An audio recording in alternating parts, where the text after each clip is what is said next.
Jake Martinez stepped off the transport ship and looked around at the massive space station floating in orbit around Kepler 442b. The Galactic Institute of Xenobiology was bigger than anything he had ever seen.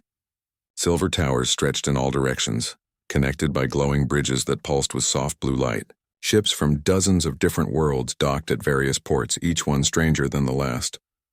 Jake pulled his single bag over his shoulder and followed the crowd of beings toward the main entrance. He was one of only 12 humans accepted into the exchange program. And at 20 years old, he felt both excited and nervous about spending a full year studying alongside alien species. His parents had been worried about sending him so far from Earth. But Jake had dreamed of this opportunity since he was a child.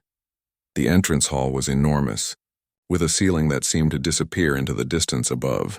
Thousands of students moved through the space, and Jake tried not to stare at the incredible variety of life forms around him. There were tall, thin beings that looked like they were made of crystal, their bodies catching and reflecting the light in beautiful patterns.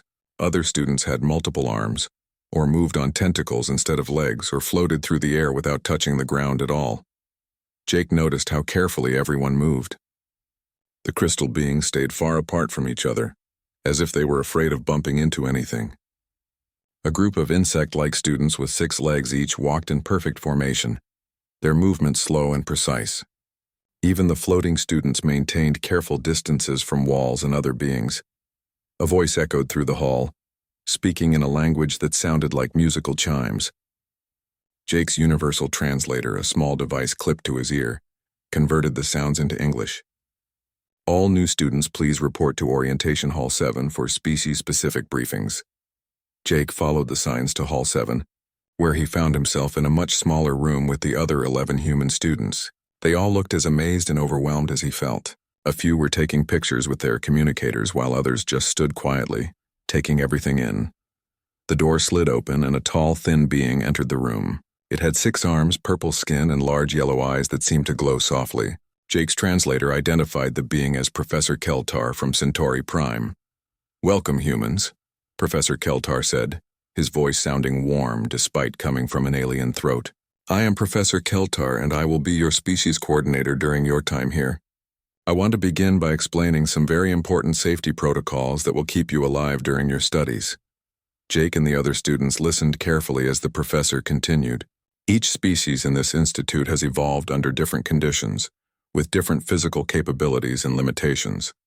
What might be a minor inconvenience to one species could be fatal to another. For this reason, we have strict medical protocols that must be followed at all times. Professor Keltar activated a holographic display that showed the layout of the medical center. Any injury, no matter how small, must be reported immediately to the medical staff. Our healing chambers are designed to treat beings from over 300 different worlds, but proper treatment requires immediate response.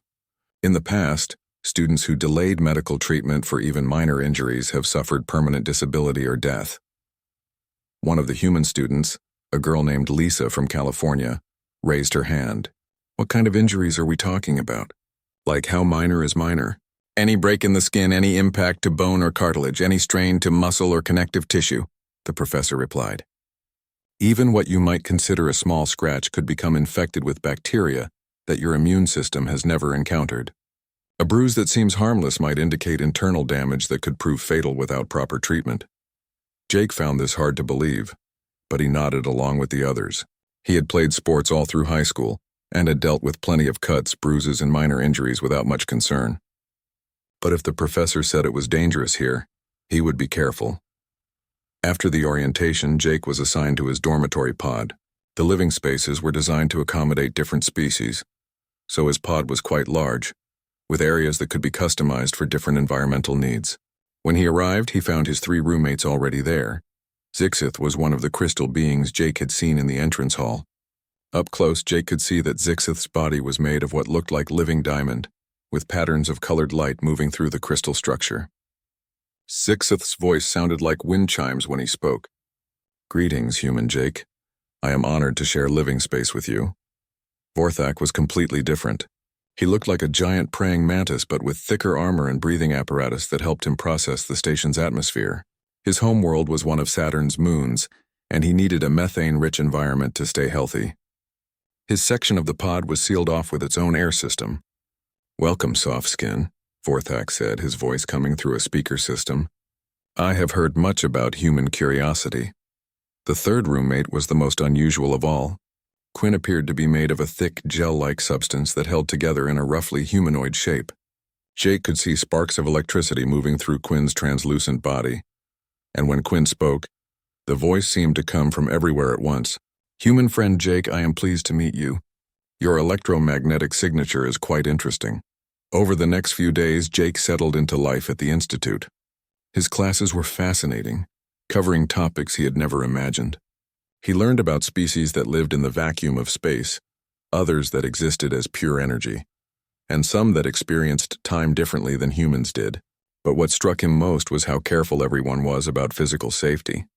In the gymnasium, students exercised within protective force fields. Any activity that involved movement was conducted with medical teams standing by. The swimming pool had separate sections for different types of beings, with emergency systems that could instantly drain and refill the water if contamination occurred. Even recreational activities were heavily monitored.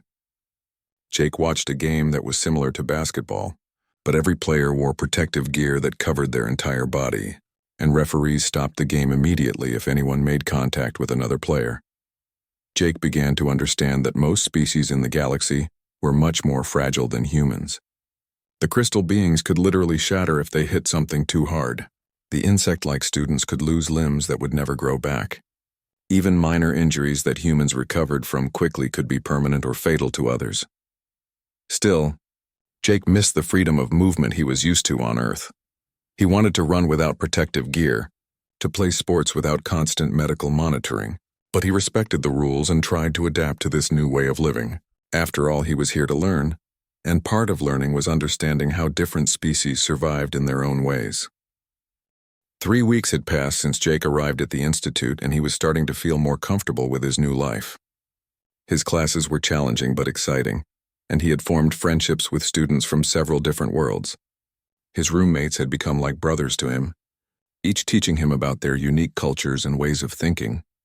Jake had also discovered gravitational disc, a sport that was popular among many species at the Institute. The game was played in a large spherical chamber, where artificial gravity could be adjusted in different zones. Players had to navigate floating platforms while trying to score points by getting a glowing disc into goal zones. The gravity would shift randomly during play, making the game both challenging and unpredictable. Most species played very carefully, using safety harnesses and protective gear. But Jake found that his human balance and reflexes gave him some advantages in the shifting gravity fields. He had joined a mixed team that included Zixith, 2 students from the Vega system, and a floating jellyfish-like being from the Outer Rim territories.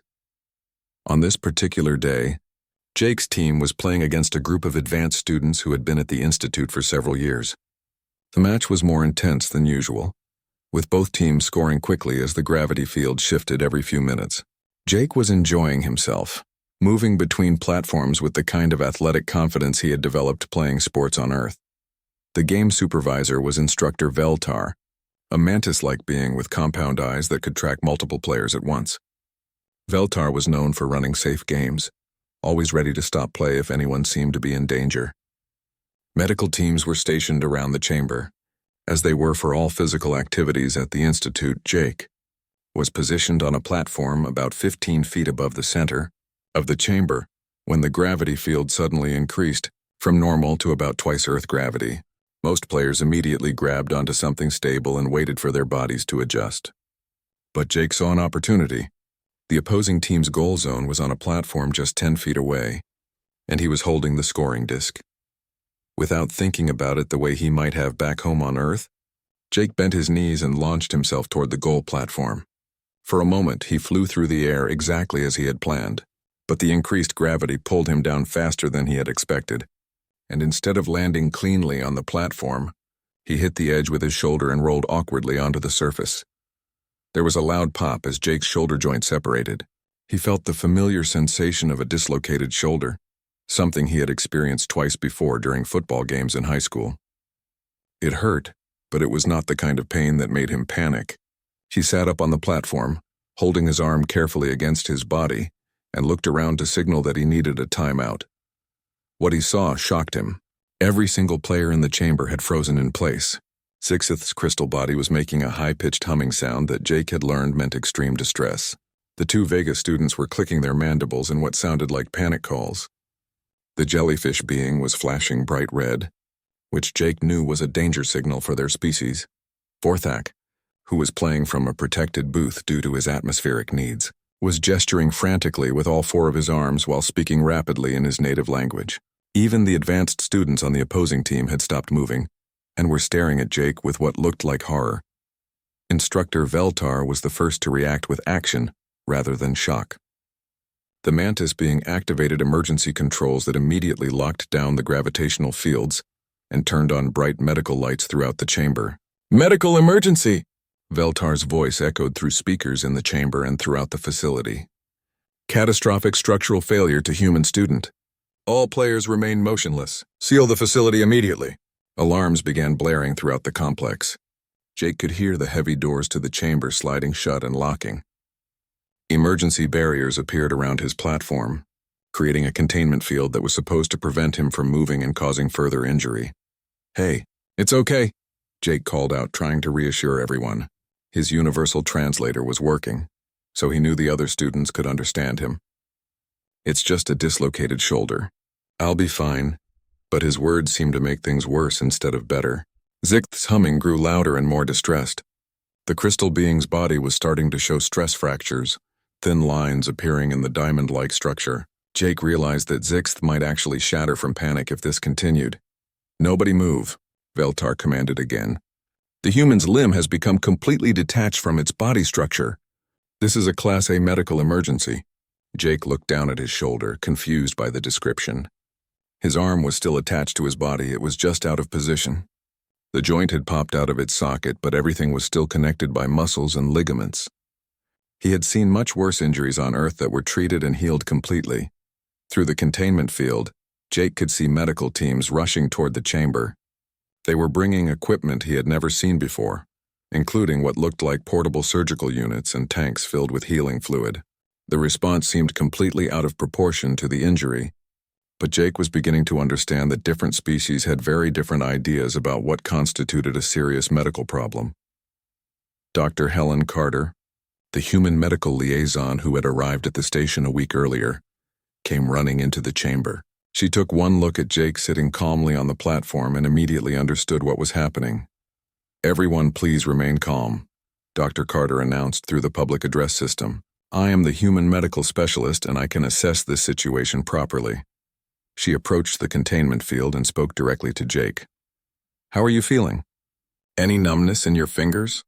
Any trouble breathing?" "I feel fine, Doc," Jake replied. "It's just a dislocated shoulder. Happened to me twice in high school. Hurts a bit, but nothing terrible." Dr. Carter nodded and turned to address Instructor Veltar and the gathered medical teams. "I need to explain something about human physiology that may not be in your medical databases. This type of injury, while painful, is not life-threatening for humans. Our joints are designed to handle this kind of displacement." Veltar's compound eyes focused on Dr. Carter with obvious confusion. The scanning equipment clearly shows complete structural failure at the connection point. The bone has separated entirely from its socket. In any known species, this would require immediate surgical intervention to prevent permanent disability or death. "That's exactly what I need to explain," Dr. Carter said. "Human joints work differently than most species you're familiar with. We evolved on a world with dangerous predators and variable environmental conditions. Our bodies developed the ability to handle significant physical trauma and continue functioning."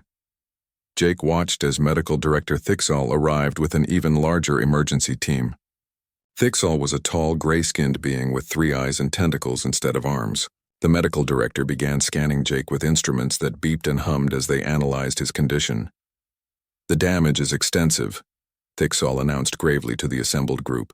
"Complete separation of the major arm bone from the shoulder socket. Significant displacement of surrounding tissue structures.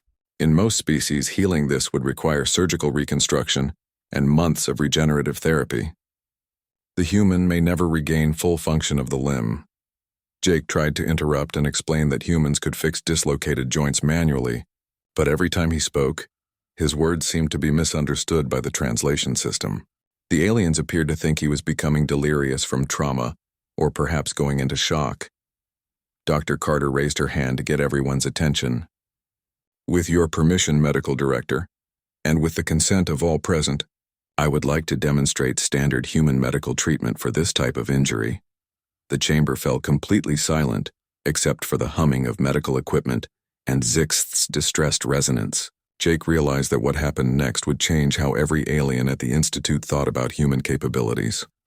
Medical Director Thicksall stared at Dr. Carter with all three eyes, the tentacles that served as arms moving in slow, thoughtful patterns.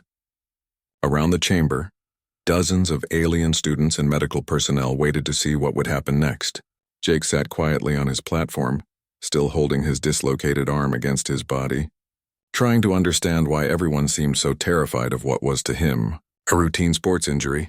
Dr. Carter, Thicksall said slowly, I have reviewed the medical files for all human students. Your species' physiology is noted as being similar to standard mammalian structures. The injury we are observing should require surgical intervention, according to every medical protocol in our database. Dr. Carter nodded respectfully. I understand your concern, Medical Director. But human beings evolved under conditions that required us to handle physical trauma differently than most species. We developed mechanisms for dealing with joint displacement that don't exist in other biological systems you're familiar with. She gestured toward Jake, who waved awkwardly with his good arm. On Earth, this type of injury is common in athletic activities. Human medical practitioners learn to treat it as a routine procedure that takes only a few minutes to correct. Instructor? Veltar's compound eyes focused intently on Dr. Carter. Are you suggesting that humans possess some form of regenerative ability that can instantly heal bone fractures? Not regeneration exactly, Dr. Carter replied. More like repositioning. The bones haven't broken. They've just moved out of their proper position. Human joints are designed with enough flexibility to allow this kind of displacement without permanent damage. Jake could see that his roommate Zixith was still resonating with panic, the crystal structure of his body showing more stress fractures as the minutes passed. The two Vega students were huddled together, their antennae twitching nervously. Even the medical staff seemed uncertain about what they were hearing. Dr. Carter approached the containment field around Jake's platform. Jake, I'm going to explain to everyone exactly what happened to your shoulder and how we can fix it. Is that okay with you? Sure, Doc, Jake replied. Whatever you think is best. Dr. Carter activated a holographic projector that displayed a three-dimensional image of human shoulder anatomy. The projection showed bones, muscles, ligaments, and the ball and socket joint structure that allowed human arms to move in multiple directions. The human shoulder is one of the most flexible joints in known biology, she began, highlighting different parts of the structure. It allows for an enormous range of motion, but that flexibility comes with a trade-off. The joint can become displaced under certain conditions. She manipulated the holographic image to show what had happened to Jake's shoulder. The ball-shaped end of the upper arm bone had slipped out of the cup-shaped socket in the shoulder blade. Surrounding muscles and ligaments were stretched but not torn. In most species, Dr. Carter continued, this would indeed be a catastrophic injury because your joints are designed for stability rather than flexibility. Your bones fit together more precisely, with less room for movement but also less chance of displacement. Medical Director Thicksall extended a scanning device toward the hologram, comparing the human anatomy with medical records from other species. This degree of joint flexibility would be impossible in Centaurian physiology, he said. Our bones would fracture before they would separate this way. Exactly, Dr. Carter agreed. And that's why your medical protocols call for immediate surgery. But human joints can be manually repositioned by applying force in the correct direction, at the correct angle. She turned to address the gathered students and medical staff. Human beings evolved on a world where survival often depended on continuing to function despite physical injury. Our ancestors had to escape from predators, travel long distances, and perform physical labor even when hurt. Over millions of years, our bodies developed remarkable resilience. Jake watched as the alien students began to understand what Dr. Carter was explaining. Their expressions of horror were slowly changing to amazement and curiosity. Quinn, his gel-like roommate, was flashing with patterns of blue and green light that Jake had learned indicated intense interest. So you're saying, Instructor Veltar asked, That humans can repair their own structural damage without medical equipment. For certain types of injuries, yes, Dr. Carter replied. Dislocated joints, minor fractures, cuts, bruises, and many other injuries can heal naturally, or be treated with simple manual techniques. She gestured to Jake again. What Jake experienced is called a shoulder dislocation. On Earth, it's treated by gently pulling and rotating the arm until the bone slips back into its proper position. The procedure takes less than a minute and provides immediate relief from pain. Thicksal's tentacles moved in patterns that Jake recognized as deep concentration. The medical scanners confirmed that there is no bone fracture, no torn arteries, and no damage to major nerve pathways. The displacement appears to be purely positional. That's correct, Dr. Carter said. And with Jake's permission, I would like to demonstrate the standard human treatment for this condition. Jake nodded eagerly. The dislocated shoulder was becoming more uncomfortable as time passed, and he was ready to get it fixed. Please do, Doc. It's starting to ache pretty badly. Dr. Carter approached the platform and spoke to the containment field controls. I need to disable the barrier so I can perform the treatment. I assure everyone that this procedure is completely safe when performed correctly. Medical Director Thicksall hesitated for a long moment, then slowly deactivated the containment field. All medical equipment will remain active and ready for emergency intervention, he announced. Dr. Carter climbed onto the platform and knelt beside Jake. She examined his shoulder carefully, pressing gently around the displaced joint and checking his circulation and nerve response. Everything looks normal, she said. Jake, this might hurt for just a second, but then you'll feel much better. I'm ready, Jake replied. Dr. Carter positioned Jake's arm carefully, explaining each step to the fascinated alien audience. I'm going to apply gentle traction to extend the arm while rotating it slowly. The goal is to guide the ball of the upper arm bone back into its socket. She grasped Jake's wrist and elbow, positioning his arm at the correct angle. Around the chamber, every alien student and medical professional watched in complete silence. Even Zixith had stopped resonating, though the stress fractures in his crystal body remained visible. The key, Dr. Carter continued, is to work with the human body's natural flexibility rather than against it. Human muscles will relax and allow the repositioning if it's done correctly. She began to apply gentle pressure, rotating Jake's arm in a slow, controlled motion. Jake felt the familiar sensation of his shoulder joint moving back toward its proper position. There was a moment of increased discomfort, and then suddenly, with another audible pop, everything slipped back into place. The relief was immediate and obvious. Jake rotated his shoulder experimentally, testing his range of motion. That feels great, Doc. Thanks. The silence in the chamber was so complete that Jake could hear the hum of the life support systems. Every alien present stared at him as if he had just performed magic. Medical scanners that had shown catastrophic, structural damage now displayed readings that indicated completely normal joint function. Jake stood up and moved his arm around to show that everything was working properly. See? Good as new. Zixith's crystal body began resonating again, but this time the sound was different, higher-pitched and almost musical. Jake realized that his roommate was not expressing panic anymore, but wonder. The silence in the gravitational disk chamber stretched on for what felt like an eternity. Jake continued moving his arm, demonstrating that his shoulder was working perfectly, while dozens of alien beings stared at him in complete amazement. Medical scanners continued beeping softly, confirming that his joint function had returned to normal parameters. Finally, Medical Director Thicksall broke the silence. This is unprecedented, the director said, tentacles moving in rapid, agitated patterns. The scanning equipment clearly showed complete structural failure, and now it shows normal function. How is this possible? Dr. Carter climbed down from the platform and addressed the assembled group. What you witnessed is a standard medical procedure that human doctors learn in basic training. But I can see that the concept is difficult to understand if you're not familiar with human physiology.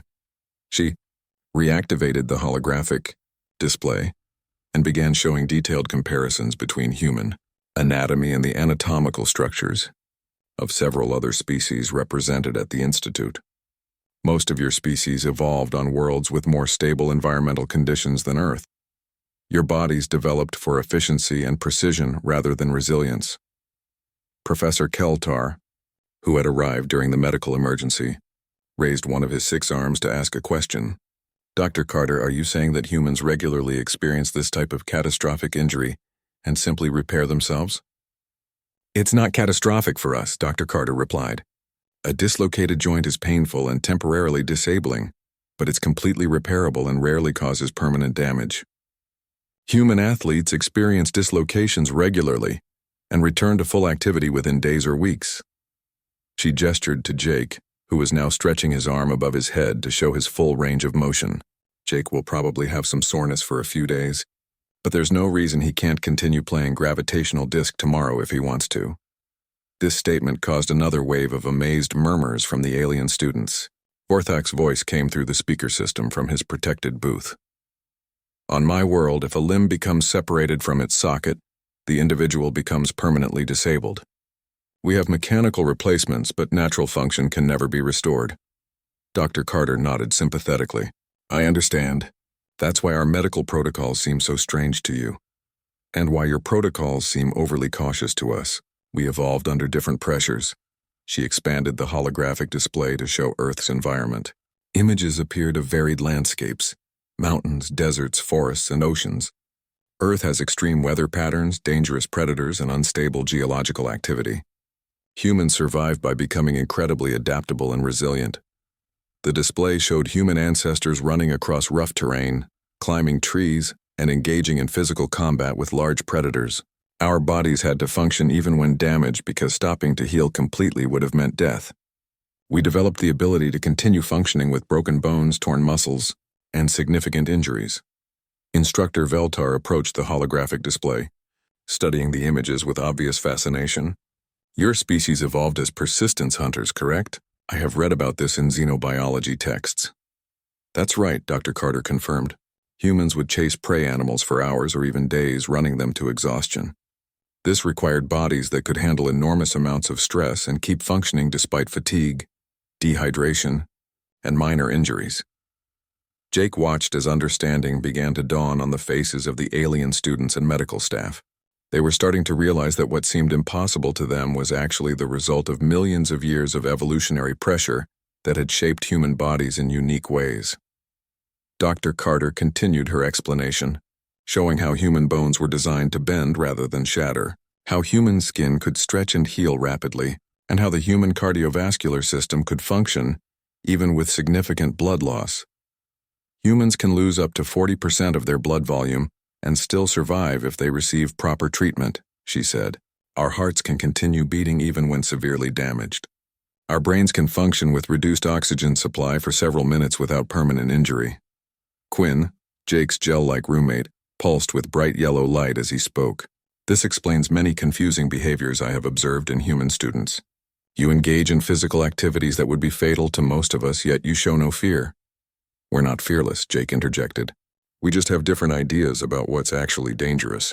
On Earth, a dislocated shoulder is something you might get playing sports. You go to the doctor, they pop it back in place and you're fine. Zixith's crystal structure had stabilized and the stress fractures were slowly healing themselves as his panic subsided. Human friend Jake, your body accomplished in minutes what would require surgical reconstruction and months of regenerative therapy for my species. Dr. Carter smiled at the crystal being. And your body can do things that would be impossible for humans. You can process certain types of radiation that would kill us instantly. You can survive in vacuum conditions that would be fatal to any carbon-based life form. Every species has evolved remarkable capabilities. Medical Director Thicksall was reviewing data from the medical scanners, comparing Jake's readings before and after the shoulder relocation. Dr. Carter, I would like to request permission to conduct a comprehensive study of human healing capabilities. This could revolutionize our understanding of biological resilience. I'd be happy to coordinate that study, Dr. Carter replied. But I should warn you that human healing abilities might seem even more impossible once you understand them fully. She activated another holographic display that showed the human healing process in detail. Time-lapse images demonstrated how human skin could close wounds within days, how broken bones could knit themselves back together and actually become stronger than before, and how the human immune system could adapt to new threats and develop permanent resistance. Humans can heal from injuries that would be permanently disabling to most species, Dr. Carter explained. We can regrow skin, repair muscle tissue, and even recover from certain types of brain damage. Our bodies are constantly repairing themselves at the cellular level. Professor Keltar was taking detailed notes with all 6 of his arms, recording everything Dr. Carter said. This suggests that human students could participate in physical activities that we currently consider too dangerous for any species. With proper precautions, yes, Dr. Carter agreed. But we still need to be careful about injuries that are serious even for humans. We're resilient, but we're not invulnerable. Jake raised his hand to speak. Doc, should I tell them about the time I broke my leg in 3 places and was back to playing football 6 months later? The collective gasp from every alien in the chamber was so loud that it echoed off the walls. Several students immediately began speaking at once in their native languages, and Jake's translator struggled to keep up with all the different conversations happening simultaneously. Dr. Carter laughed and held up her hands for quiet. I think that's enough shocking revelations for one day. We don't want anyone to faint. But Jake could see that the damage was done. Every alien student in the chamber was looking at him with a mixture of awe, fear, and intense curiosity. He realized that his life at the Institute was about to become very different. Within 3 hours of the gravitational disk incident, Jake discovered that news traveled incredibly fast through the Galactic Institute. As he walked through the corridors toward his dormitory pod, he noticed that conversations stopped when he approached, and students from dozens of different species watched him with obvious fascination. His universal translator was picking up fragments of discussions in languages from across the galaxy. The words impossible healing, structural reformation, and human resilience appeared repeatedly in the translations. By the time he reached his pod, Jake realized that he had become something of a celebrity. Zixith was waiting for him in the common area, his crystal structure now completely healed from the stress fractures he had suffered during his panic. Human friend Jake, Zixith said, his voice creating pleasant musical tones. I must apologize for my reaction to your injury. In my species, such structural damage would mean death or permanent disfigurement. Don't worry about it, Jake replied, settling into his favorite chair.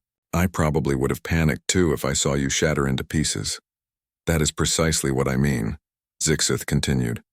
If I were to shatter, my consciousness would cease immediately. There would be no possibility of repair or recovery.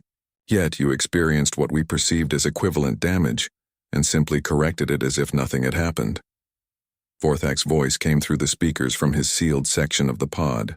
Jake, friend, I have been researching human physiology in the database.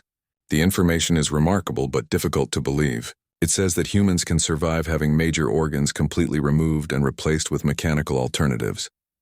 Heart surgery is pretty common on Earth, Jake confirmed. My grandfather had his heart valve replaced when I was 10 years old. He lived another 15 years after that. The silence that followed this statement told Jake that he had once again said something that shocked his alien roommates. Quinn pulsed with rapid patterns of light as he processed this information. Your species regularly performs surgical procedures that replace vital organs? Quinn asked, his voice carrying notes of amazement. Sure, Jake said. Hearts, kidneys, livers, even lungs sometimes. We can transplant organs from one human to another, or use artificial devices to replace damaged parts.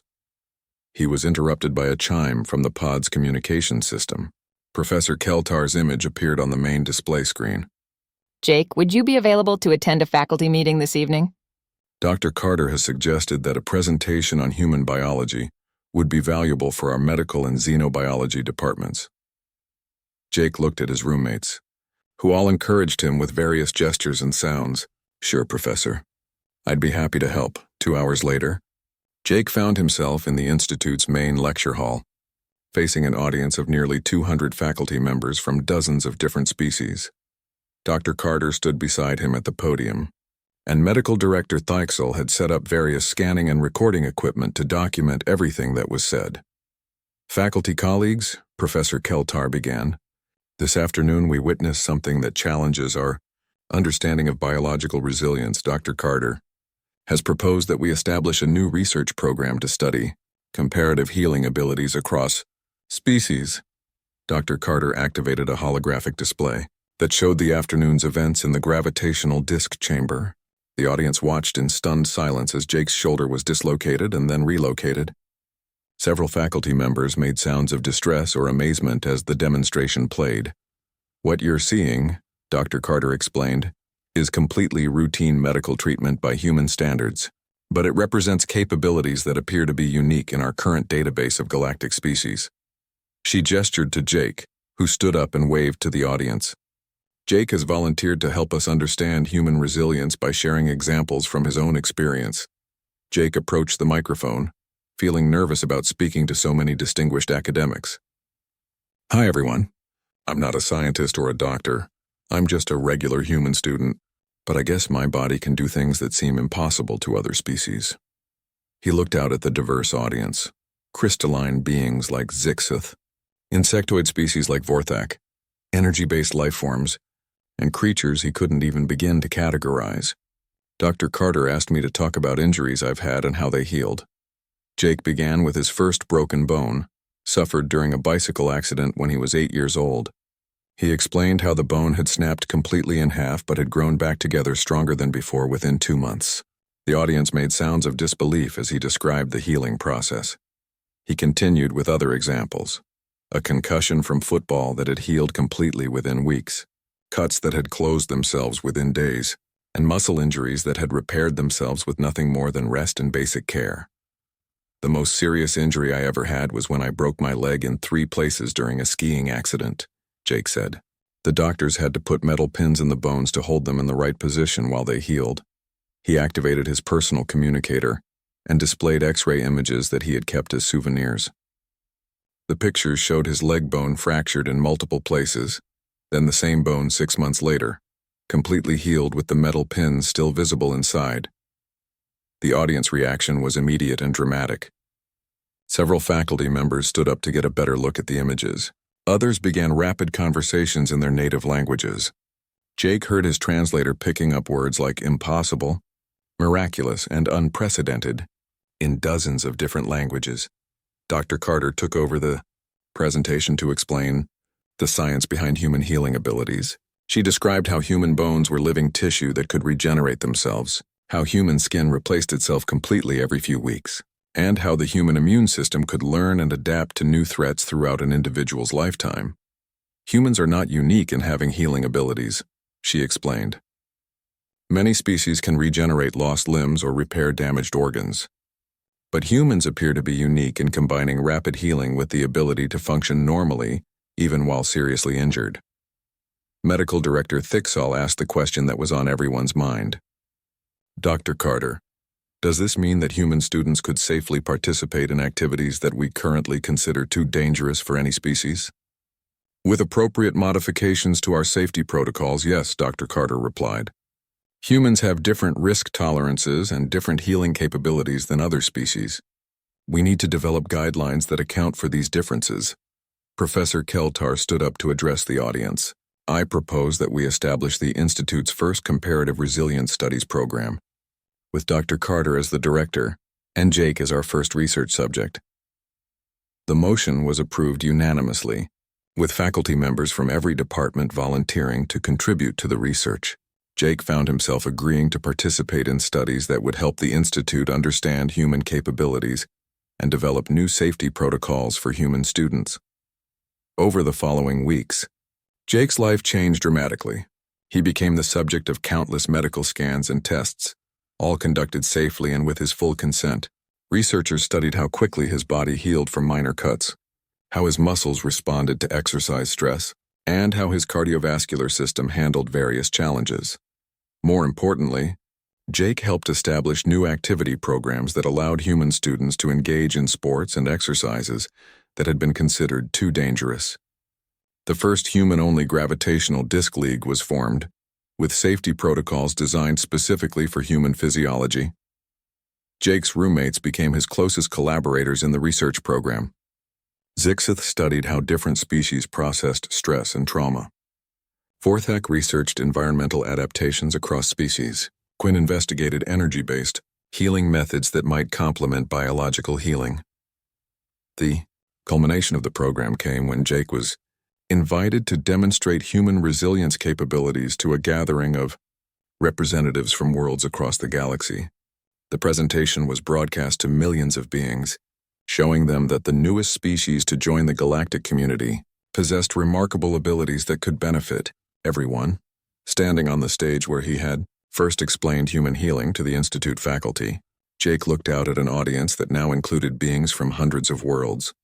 "When I first came here," he said, "I thought I was just another student trying to learn about other species. I never expected that other species would want to learn so much about humans." He paused and smiled at the familiar faces of his roommates and professors in the front row. "I've learned that every species has amazing abilities that others don't have. Humans happen to be really good at healing and surviving injury, but we have a lot to learn from species that can live in space or exist as pure energy, or think in ways we can't even imagine." Jake gestured to Dr. Carter, who had become not just a colleague but a friend. "The most important thing I've learned is that our differences make us stronger when we work together. Human resilience combined with Centaurian precision, or vegan analytical abilities or crystalline computational power, can solve problems that no single species could.